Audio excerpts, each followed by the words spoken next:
अच्छा रहा। हाँ सर, आपका किसकी बेंच में था? मौर्य जी के। अच्छा, तो सर किस तरह से क्वेश्चंस पूछे जा रहे थे? मेरे ऑप्शनल से ज्यादा क्वेश्चन पूछे गए। सर आपके ऑप्शनल क्या थे? हिंदी लिटरेचर। तो हिंदी लिटरेचर से किस तरह से क्वेश्चंस पूछे गए? अलंकार पूछे गए, रस पूछे गए, और इसके अलावा जो वर्तमान में एक विवादित टिप्पणी थी रामचरितमानस को लेकर, उस पे पूछे गए हैं। हाँ, उस पे ये जो ढोल गवार सूप नारी शकल धारणा के अधिकारी। और सर आपका नाम और एजुकेशनल बैकग्राउंड? मेरा नाम श्यामू सिंह है और मैं लखनऊ से आया हुआ हूँ, और मैंने बीएससी किया हुआ है और पोस्ट ग्रेजुएशन में एमए किया हुआ है, बीएड है मेरे पास, और मेरा चयन जो है आईएएस आरएफओ पद पे हुआ है। तो सर इससे पहले आपने कितने अटेम्प्ट दिया था? ये मेरा 5वां अटेम्प्ट है। और इंटरव्यू में सर कितना? तीसरा इंटरव्यू है मेरा। ओके, तो सर आपके प्रीवियस जॉब से रिलेटेड कोई क्वेश्चन पूछे गए थे? नहीं, प्रीवियस में ऐसा कुछ नहीं पूछा गया। अच्छा सर, कोई सिचुएशन बेस्ड क्वेश्चन? हाँ, सिचुएशन पूछा गया कि आप एक एसडीएम है किसी डिस्ट्रिक्ट में, तो वहाँ पे आप कौन कौन से सुधार करना चाहेंगे? और कोई क्वेश्चन आते जैसे सपोज दैट आपकी हॉबीज वगैरह से रिलेटेड? हॉबी से नहीं, इसके अलावा और तरह के क्वेश्चन पूछे गए कि एसडीएम की नियुक्ति कौन करता है, और सो ऑन, ऐसे ही क्वेश्चन पूछे गए। और सर ऐसे कोई क्वेश्चन जो सिचुएशन बेस्ड हो?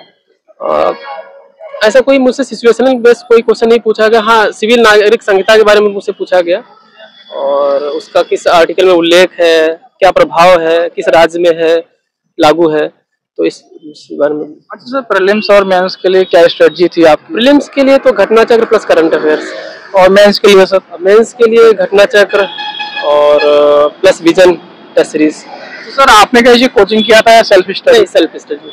तो सर सेल्फ स्टडी करके ऐसा माना जाता है कि बहुत कम सिलेक्शन होता, तो क्या मतलब कोचिंग करना? ऐसा कुछ नहीं है।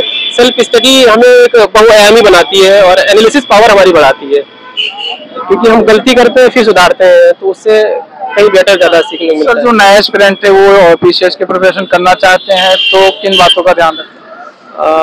मैं सबसे पहले यही कहूँगा कि प्रीलिम्स पे फोकस करिए, क्योंकि प्रीलिम्स एक ऐसा दरवाजा होता है जो आपको मेंस लिखने की जो है इजाजत देता है। तो प्रीलिम्स के लिए घटना चक्र पढ़िए और करंट अफेयर्स। अच्छा सर, आंसर राइटिंग कब से स्टार्ट कर देना चाहिए? आंसर राइटिंग पहले से करते रहना चाहिए, लेकिन 2-3 महीने पहले छोड़ देना चाहिए, उसके प्रीलिम्स लग जाना चाहिए। Okay, thank you so much. Okay sir. कैसा हुआ? बढ़िया था। सर टाइटिंग कहाँ से मिलेगी? यही कि आपने बीटेक प्लस एमटेक किया हुआ है, तो मतलब एडमिनिस्ट्रेशन में क्यों आना चाहते हैं? हाँ, इंटरव्यू बढ़िया था। डॉक्टर सविता अग्रवाल मैम के बोर्ड में था, और ज़्यादातर मेरे क्वेश्चन मेरे ग्रेजुएशन से थे, और मेरा जो ऑप्शनल है उससे थे। ऑप्शन क्या था? हिंदी साइंस।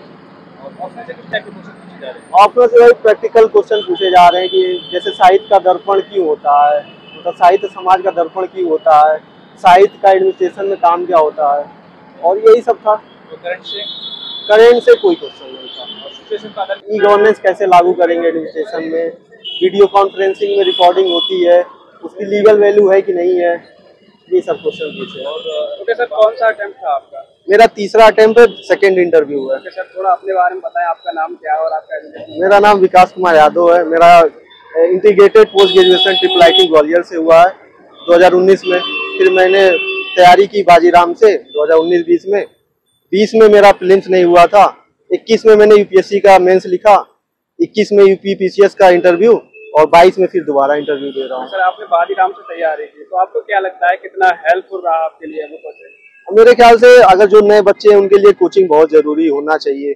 जिनको गाइडेंस अवेलेबल है उनके लिए तो जरूरी नहीं होता है, लेकिन मेरा लगता है कि कोचिंग का योगदान मेरे मतलब रहेगा। सर आपने यूपीएससी की स्ट्रेटजी प्रीलिम्स से वही है, जैसा कि पिछले साल जो एडीएम ने तो उन्होंने बोला था कि ब्रह्मास्त्र, जैसे कि ये घटना चक्र हो गया, 5-6 बुक्स होती हैं, लूसेंट हो गया, और करंट की 2 मैगजीन, ये 3 ब्रह्मास्त्र होती है। कोई सजेशन करना चाहोगे कौन सी मैगजीन यही क्रॉनिकल पढ़ सकते हैं, घटनासार और आई दृष्टि जो आती है आंख वाली।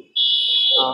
ओके सर, आपने यूपीएससी का मतलब मेंस लिखा, हाँ। तो सर मैं क्या मतलब क्या रहा, कितना कैसा रहा रिजल्ट को? वही मेरा 70 मार्क्स से इंटरव्यू कॉल नहीं आया, तो मैंने 2022 वाला टाइम ड्रॉप कर दिया।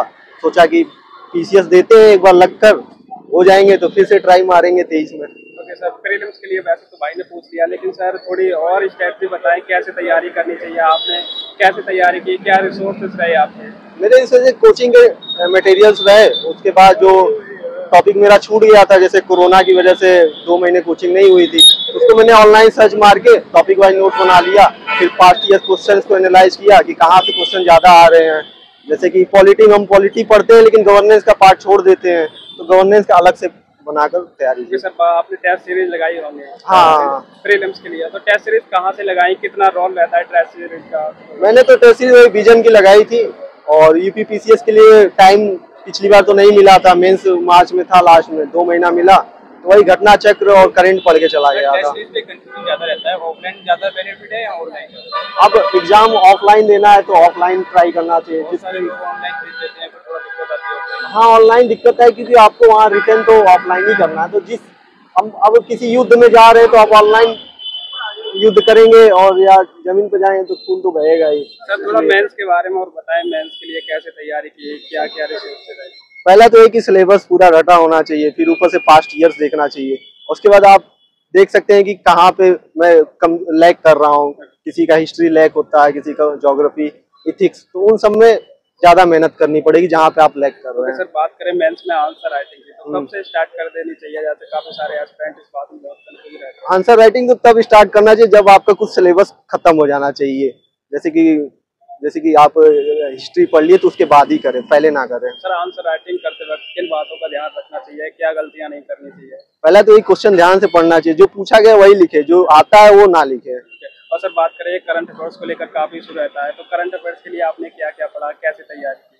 करंट अफेयर्स के लिए यही कि पहले यही विजन पढ़ सकते हैं अगर यूपीएससी दे रहे हैं। पीसीएस में तो खास रोल होता नहीं है क्योंकि वही जो पीछे पास्ट ईयर्स होते हैं उसी से आते हैं, तो पीसीएस के लिए करंट बस प्रीलिम्स के लिए ही है, और मेंस के लिए आप देख सकते हैं विजन, लेकिन मुझे लगता है कि आप पास्ट ईयर्स पे ज्यादा रिलाई कर सकते हैं। सर आप यूपीएससी की भी तैयारी कर रहे हैं, पीसीएस की भी तैयारी कर रहे हैं, तो क्या डिफरेंट था इसमें और आपने कैसे मैनेज किया? डिफरेंट तो थोड़ा बहुत है।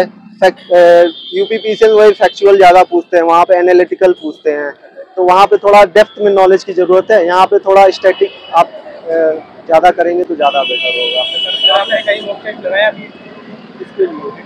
हाँ, डे में, जीएस वर्ल्ड में और उत्कर्ष क्लासेस में। क्या कंपटीशन क्या था, मतलब कैसा था वहाँ के इंटरव्यू में? यहाँ का जो बोर्ड है काफी कोऑपरेटिव है। आपको क्वेश्चन नहीं आता है तो आपको बताते भी हैं कि हाँ ये है, आप एकदम रिलैक्स रहिए।